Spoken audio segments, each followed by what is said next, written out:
Good morning, everybody. Welcome to another Journey to 30 update.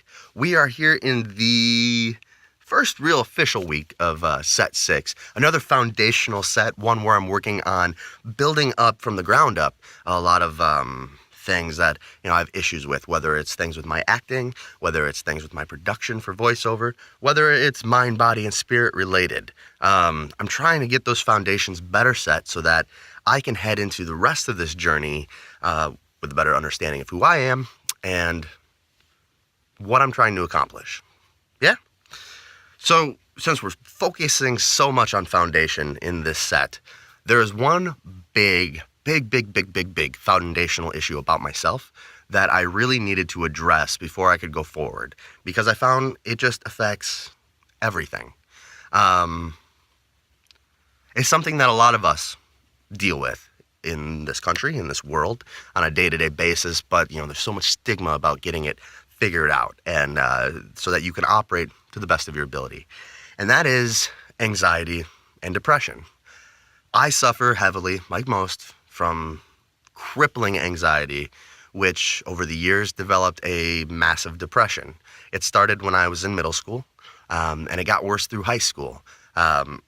Always wanting to impress and overachieve and not feeling like I was living up to expectations.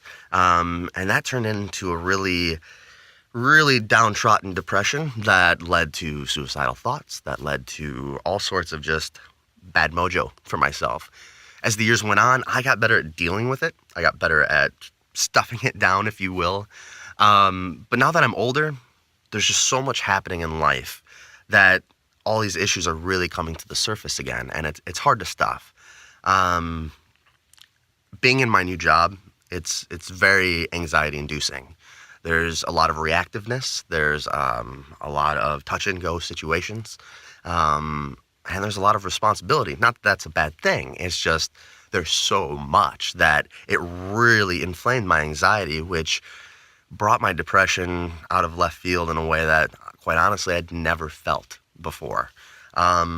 It got so bad that my wife, who is really in tune with me and has always known about my anxiety and my depression, finally was like, you need to seek help. You need to start understanding what's happening to yourself. So I went in for a physical, brought her with, because there's no way I was going to be honest without her. And so went in for my physical. You get handed this questionnaire about depression when you ask about it. You fill it out. They add up the numbers.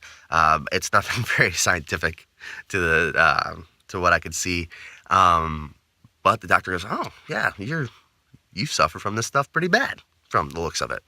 So a general practitioner prescribed me some treatment. I'm on medication currently to treat my anxiety, and working on the next step, which is to get in touch with a therapist, because therapists just understand the mind better to help me kind of figure out what's going on, what are my issues, and how can I break them down.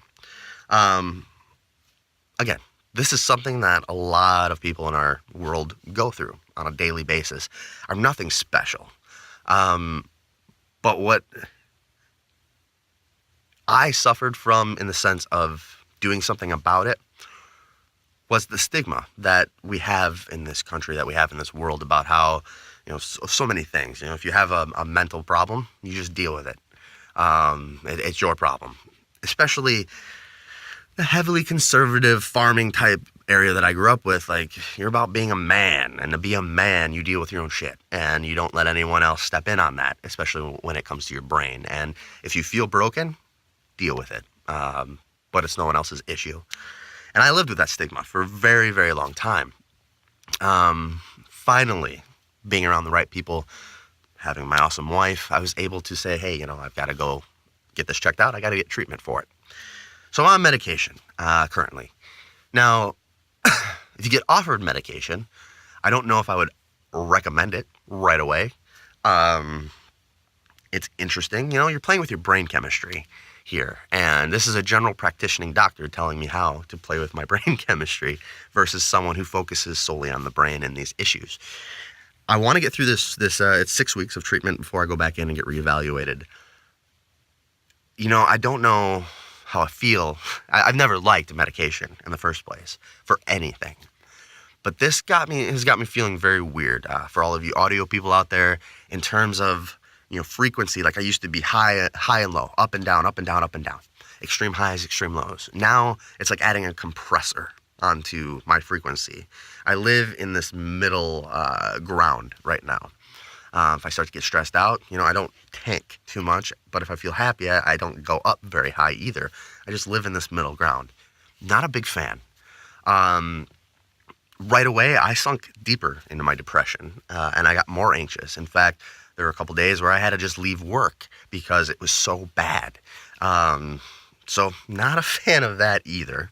And I've had kind of this flu-like symptom. I'm not sure if I had the flu right away when I started it, and it was just coincidence, or if my body adjusting to the medication, it was made me feel flu-like. But I still have this kind of body ache and flu symptom that I'm trying to work through. So keep that in mind. If you're seeking out medication for your anxiety, you're going to go through some issues, some side effects that you're probably not going to be a fan of.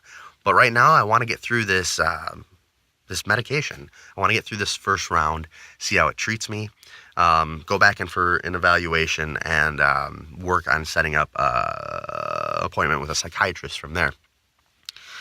So that's the big foundational issue I've been working on here in set 6 so far. It quite honestly has taken over everything because I'm constantly trying to gauge and understand where I'm at with it. And it makes me super tired. So, wanting to work, like I haven't had a super desire to get in the booth, which for now is okay because I need to figure myself out first. And thankfully, I have just the greatest wife in the world who's super supportive, who is constantly monitoring me, making sure I'm holding an even keel to the best of my ability. And I love her for it. So yeah, if you have any questions or comments about this type of thing, mental health, feel free to reach out. Let's talk about it.